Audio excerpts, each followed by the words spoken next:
sea kisses. The sun hits hard and hot equally on all creatures that inhabit the Earth's surface. The force of the rays seems even more intense over the warm waters of the Caribbean. There, all beings, whether passing humans, resident pirates, extraordinary marine critters, or aquatic animals alike, cook in the turbulent, transparent waters.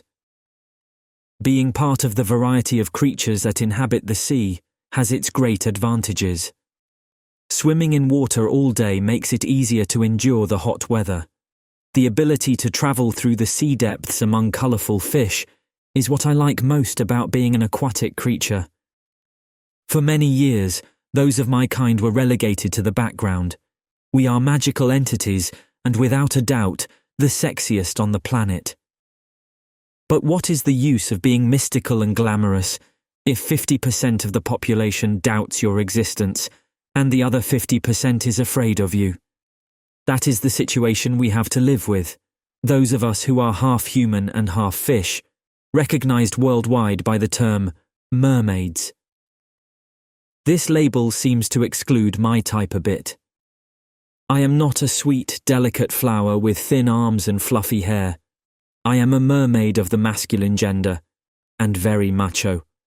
My life in the Caribbean was very pleasant. Even as part of a stigmatized species, no one could say that I didn't have a good time. It's also true that I was lucky enough to live in the time of pirates. The Caribbean region was certainly not without its thrills. Every day was like a soap opera. There wasn't a day when my dangerous sisters didn't seduce an unsuspecting sailor with their enchanting voices, when a wood-hungry kraken didn't cause a ship to sink, or when a leviathan didn't devour terrified pirates as a Sunday noon snack. Life was fun and exciting in the abundant waters of the Caribbean. I had no responsibilities or ties. I was a free and popular merman among my kind, enjoying the good life, until the day I met the stunning pirate Morgan. The moment I saw her for the first time made a great impression on me. The ship Morgan commanded had pulled up to a deserted beach, and her men had set up camp on the sand. Her crew obeyed her orders while the imposing woman, still on board the ship, drank rum from a bottle to withstand the intense heat. Her body was the most powerful I had seen in years. She was taller than most of her men and twice as wide as some of them. She wore brown pants tucked into boots with a small heel and a maroon jacket, which she took off shortly after, revealing a white shirt clinging to her body from sweat. A large, wide-brimmed hat that protected her from the powerful rays of the sun completed her outfit. Amazed by her hypnotic presence, I tried to approach the ship as stealthily as possible, so I could see her better without being discovered. From my privileged vantage point, I could see her full red lips in detail, covered by a fine layer of sweat, a pearly moustache that stirred an unsettling sensation in my masculine instinct. And yes, for anyone wondering, mermen also have genitalia. While Morgan continued to give orders to her men, I couldn't take my eyes off her. There was something captivating about this woman. As a magical creature, I had a highly developed instinct for easily detecting the supernatural. And while it is true that she was completely human, there was something about her that made her very special and set her apart from the rest.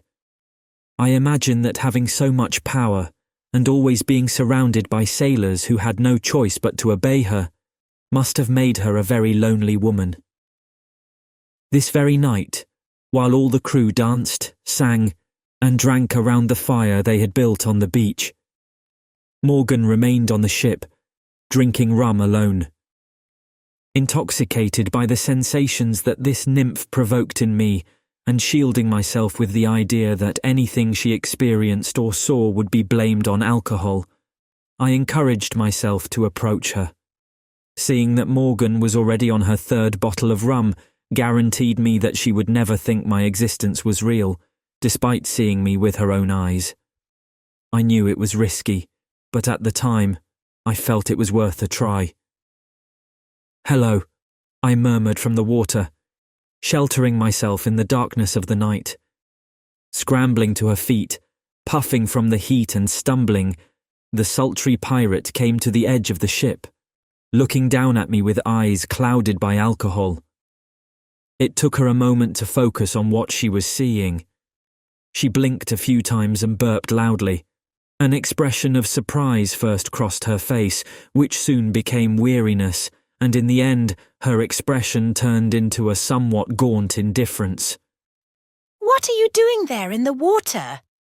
she questioned, dragging her words. "I don't even know why I'm asking you. With the heat, it's most normal for you to want to be there." "Do you know that you are beautiful, Pirate Morgan?"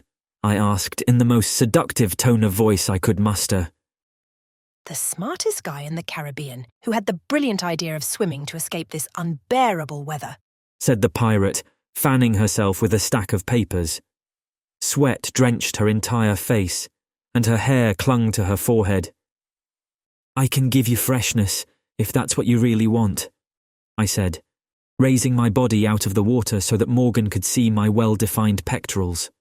"So what are you waiting for?"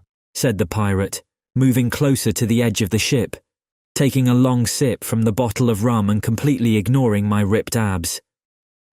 "I want something in return," I said in a voice akin to the songs my mermaid sisters used to entice clueless sailors. "A kiss." "A kiss to get rid of this disgusting heat?" Morgan asked, wiping the sweat with the back of her hand. "A very cheap price." As Morgan leaned over the ship's rail, I grabbed onto the railing and used my arms to lift myself into the air, holding myself in place. As my cool sea lips clung to her hot, full mouth, I flicked my tail, causing the water to rise up and fall on the pirate in a delicious, refreshing drizzle.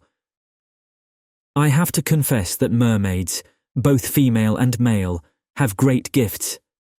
In addition to our privileged song, sculptural bodies, and harmonious features, we have a certain power over the sea and the wind. For that reason, I was able to give the heated Morgan an immense moment of freshness. Once our kiss had ended, the pirate staggered away from the railing to look for her jacket, the sweat-soaked shirt now feeling very cold. I took advantage of her distraction to sink into the sea. As I descended into the depths of the crystal-clear water, I could still feel her lips burning on mine. I was aware that this was the most I would get from Morgan, but at least I had that. Additionally, it consoled me to think that from now on, every time the pirate was hit by a fresh sea breeze, she would surely know that it was me who, with all my love, sent her kisses from the sea.